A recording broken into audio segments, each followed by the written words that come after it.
Hi there. Today I'm trying getting over it. Wish me luck. Now to try get the hang of using this. Gotta get over this tree.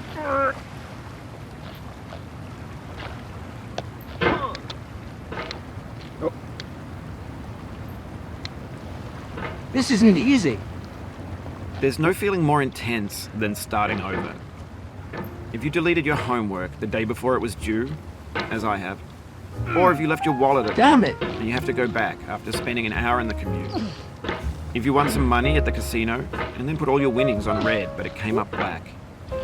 If you got your best shirt dry cleaned before a wedding and then immediately dropped food on it. If you won an argument with a friend and then later discovered that they just returned to their original theory.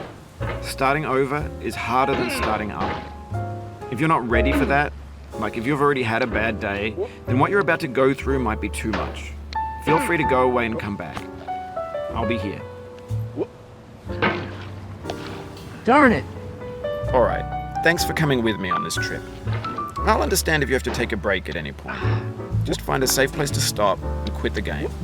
Don't worry, I'll save your progress, always. Even your mistakes. Gotta balance carefully. This game is a homage to a free game that came out in 2002, titled Sexy Hiking. The author of that game was Churzel, a mysterious Czech designer who was known at the time as the father of B games. And B games are rough assemblages of found objects. Designers slap them together very quickly and freely, and they're often too rough and unfriendly to gain much of a following. They're built more for the joy of building them than as polished products. How the hell am I going to get up there? In a certain way, Sexy Hiking is the perfect embodiment of a B game. It's built almost entirely out of found and recycled parts, and it's one of the most unusual and unfriendly games of its time. In it, your task is simply to drag yourself up a mountain with a hammer. And that act of climbing, in the digital world or in real life, has certain essential properties that give the game its flavor. No amount of forward progress is guaranteed. Some cliffs are too sheer or too slippery, and the player is constantly, unremittingly in danger of falling and losing everything. Now to try again. Anyway, when you start Sexy Hiking, you're standing next to this dead tree that blocks the way to the entire rest of the game. It might take you an hour to get over that tree, and a lot of people never got past it. You prod and you poke at it, exploring the limits of your reach and your strength, trying to find a way up and over. And there's a sense of truth in that lack of compromise. Most obstacles in video game worlds are fake. You can be completely confident in your ability to get through them once you have the correct method or the correct equipment or just by spending enough time. In that sense, every pixelated obstacle in Sexy Hiking is real. The obstacles in Sexy Hiking are unyielding, and that makes the game uniquely frustrating. Gotta do this. But I'm not sure Churzel intended to make a frustrating game. The frustration is just essential to the act of climbing, and it's authentic to the process of building a game about climbing. A funny thing happened to me as I was building this mountain. I'd have an idea for a new obstacle, and I'd build it, test it, and it would usually turn out to be unreasonably hard. But I couldn't bring myself to make it easier. It already felt like my inability to get past the new obstacle was my fault as a player rather than as a builder. Imaginary mountains build themselves from our efforts to climb them, and it's our repeated attempts to reach the summit that turns those mountains into something real. Wow, awesome. When you're building a video game world, you're building with ideas, and that can be like working with quickset cement. You mold your ideas into a certain shape that can be played with, and in the process of playing with them, they begin to harden and set until they're immutable, like rock. And at that point, you can't change the Stupid sledgehammer. not without breaking it into pieces and starting fresh with new ideas. For years now, people have been predicting that games would soon be made out of prefabricated objects, bought in a store and assembled into a world. And for the most part, that hasn't happened, because the objects in the stores are trash.